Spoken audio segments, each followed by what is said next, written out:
ยาหมักล่างหมักล่างหมักล่างค่ะหมักอย่างค่ะนั่นหน่อยเป็นยวงไว้เจ้าหนังคณะเป็นกอไว้เจ้าหนังคณะหมักล่างค่ะหมักอย่างค่ะเนาะยกก็มาซอยแต่กอเขาจงหูจักค่ะหูจักเขาเมียนไว้ยินค่ะนะมันหมักล่างค่ะเพื่อนน่ะมีจะหมักล่างค่ะนะที่ตั้งนั่นเด็กยกก็เอากระซุกน้ำสุกยกก็เอาเปียงอย่างกับหัวค่ะนะเอามาใส่เนาะมันจะเปียงที่ตาโตค่ะนะเปียงกินเนี่ยค่ะยกก็ใส่น้ำนุกกะมือก็สุกเต็มหัวค่ะนะไก่นุกนั่นหมอน้ำมันใหม่กำเดมือเดี๋ยวไม่กำเดใส่จำนั่นเนาะที่วางกัดเขียนนะเนี่ยใส่กระเสริมมากค่ะนะกะให้กัดเขียนนะครับเนาะเพื่อลงนั้นน้ำมันได้สุกกำเดียวค่ะนะหมอน้ำมันเหลือเป็นนั่นเนาะด้วยมือสะอาดแล้วเนาะสุกเต็มหัวนะนั่นอยู่เดี๋ยวมือเรานะเป็นหนึ่งขอให้แจ้งกูให้ก่อนดีคิดขนาดนั้นเนาะจะขอคนมาสู้ขวักแม่ตักใส่ในตะเกียงกวางค่ะนะเมื่อว่าเป็นวัดเมื่อไหร่ก็ถึงเป็นวัดนี้ดีค่ะเนาะแล้วก็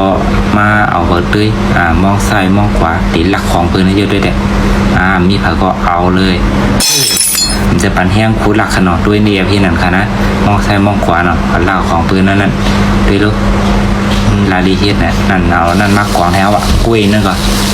นโลโมเยอะเป็นนั่นกวางนวลนึกกวักเพียกมาเสริมเมื่อเหมาะโล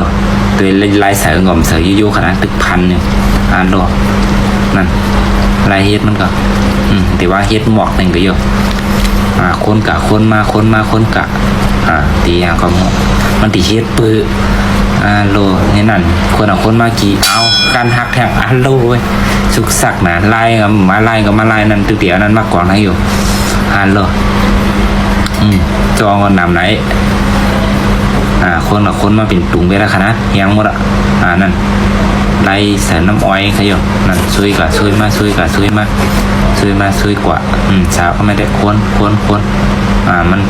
มันต่างปลาไผ่ค่ะนะจะก็นำมาใส่เขียวคือน้ำอ้อยมันเจิมขนาดตึกหลายมอมันเทโลยใกล้ดังมอนั้นมอก็มีเป็นหลายมอหลายมาก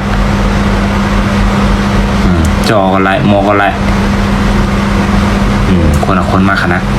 แล้วก็ตีมาตักกันตีโคมไกมาใส่เนื้อหวานตีสลับใส่ตึกหลายจอแทงแต่ตีใส่เนื้อหวานนี่ก็หลายจอนิดนึงเนาะโฆษณาจอหรอนั่นตักตะเกียบไม่โถตักหยิบใส่น้ำมันเนี่ยเอาน้ำมันมาราดน้ำจิ้มมันราดมากขนาด